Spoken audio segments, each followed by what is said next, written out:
what are y'all gonna do to get these young people to the polls? What are we gonna do to get these old people to the polls? What are we gonna do so that we're on one accord? That scares me to death. Yeah. Help us. And the only thing I can say is thank you and amen. All right, because I mean I know you, and I know you were in those forefronts desegregating Brogdon Junior High years ago. So I know the contributions of you and your sister, and I thank you for all of that because you've been in the forefront for years. But I think she's absolutely right. We can talk long term about what might happen over the next decade or two. We can talk long term and strategically about reinvestment. We can talk about how we can somehow get people that are black billionaires and multi-millionaires to have a sense of social consciousness to reinvest in black enterprises and businesses, to open up jobs and opportunities for others. But the most important thing right now is what we're going to do when the first Tuesday in November rolls around. Because we have to be organized, we have to mobilize, we have to make certain that people that are complacent, that don't understand what they have at risk, to understand what can occur if we get another Trump presidency in this country.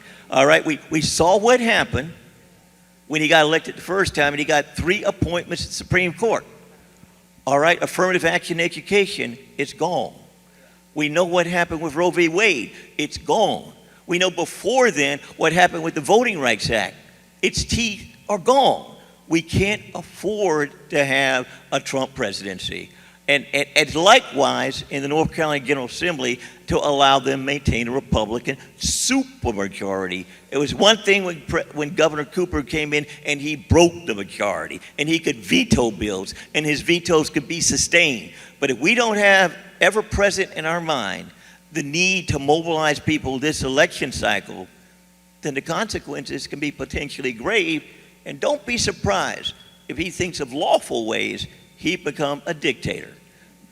And when I say that, I'm going to be very straightforward. I guarantee you that right now, if Trump becomes president and you have Republican supermajorities in a majority of states, okay, and you get to the point where 2/3 of the states are at that point in time, they're going to ask for a constitutional convention.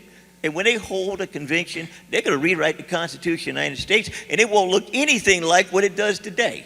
All right?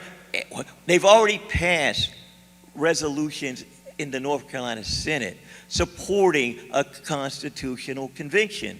These Republicans already have it on their mind. I'm not talking about something that's conceptual. We're talking about a drive and a conscious campaign.